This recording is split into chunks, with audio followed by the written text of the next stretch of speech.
Super man teaser release అయింది నిన్న. James gun DC studios కి సీఈఓగా అపాయింట్ అయిన తర్వాత ఆయన డైరెక్ట్ చేస్తున్న ఫస్ట్ ఫిల్మ్ ఇది. జేమ్స్ గన్ గురించి తెలియని వాళ్ళు ఎవరైనా ఉంటే guardians of the Galaxy franchise director ఇతనే. అలాగే 2021లో వచ్చిన సూసైడ్ స్క్వాడ్ రీబూట్ ని డైరెక్ట్ చేసింది కూడా ఇతనే. నా ఫేవరెట్ మూవీ ఫ్రాంచైజెస్ లో గార్డియన్స్ ఆఫ్ ది గెలాక్సీ కూడా ఒకటి. 2022లో వార్నర్ బ్రదర్స్ జేమ్స్ గన్ ని డీసీ స్టూడియోస్ కి కో సీఈఓగా అండ్ కో చైర్మన్ గా అపాయింట్ చేశారు. ఇక టీజర్ చూసిన తర్వాత నాకేమనిపించిందంటే డెఫినెట్గా ఒక జేమ్స్ గన్ ఫిలిం వైబ్స్ అయితే ఉన్నాయి. Guardians of the Galaxy vibes కూడా వచ్చాయి నాకైతే. ఆ బ్రైట్ కలర్స్, ఆ టోన్ చూస్తుంటే. టీజర్ని ఫస్ట్ చూడగానే ఇది ఒక సిరీస్ ఏమో అనుకున్నాను నేను, మూవీ అనుకోలేదు. చాలా వరకు కొత్త యాక్టర్స్ అండ్ ఆ కలర్ ప్యాలెట్ చూసేసరికి ఒక టీవీ సిరీస్ లాగా అనిపించింది. కాస్టింగ్ విషయానికి వస్తే సూపర్ మ్యాన్ క్యారెక్టర్ కాస్టింగ్ నాకు ఓకే అనిపించింది.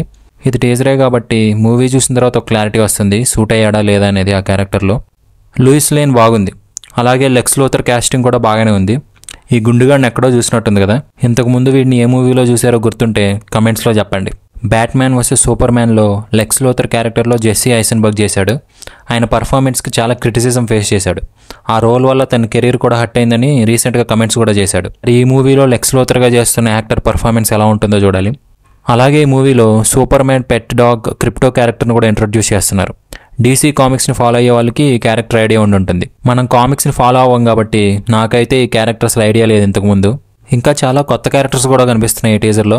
ఆ క్యారెక్టర్స్ అన్నింటినీ ఎలా హ్యాండిల్ చేస్తారో కూడా చూడాలి మూవీలో డైరెక్టర్.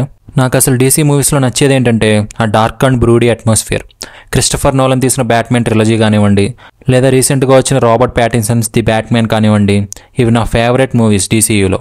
బట్ ఈ టీజర్ చూస్తుంటే మార్వెల్ అప్రోచ్ తీసుకున్నారనిపిస్తుంది. మార్వెల్ మూవీస్లో ఒక కామెడిక్ టోన్ ఉంటుంది.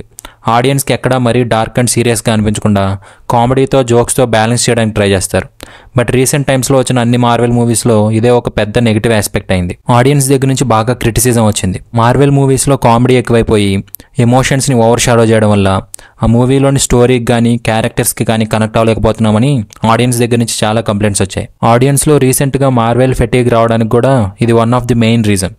ఇక మార్వెల్ పని అయిపోయింది, ఇప్పటి నుంచి డీసీ టైం స్టార్ట్ అవుతుంది అని అందరూ అనుకుంటున్న టైంలో ఇలా మార్వెల్ అప్రోచ్ని ఫాలో అవడం డీసీకి ప్లస్ అవుతుందా మైనస్ అవుతుందా చూడాలి. ప్రెజెంట్ ప్లస్ అవ్వచ్చు కానీ బట్ లాంగ్ రన్లో డీసీకి ఇదే ప్రాబ్లం అయ్యే ఛాన్సెస్ ఉన్నాయని నేను అనుకుంటున్నాను. ఇది సూపర్ మ్యాన్ టీజర్ చూసిన తర్వాత నాకు అనిపించింది. టీజర్ మీకు ఎలా అనిపించిందో కమెంట్స్లో చెప్పండి. అలాగే ఈ వీడియో నచ్చితే ఒక లైక్ చేసి మీ ఫ్రెండ్స్తో షేర్ చేయండి. నా ఛానల్ ఇంకా సబ్స్క్రైబ్ చేసుకోకపోయింటే వెంటనే చేసేయండి. మరొక వీడియోలో మళ్ళీ కలుద్దాం. అంతవరకు టాటా, బాయ్ బాయ్.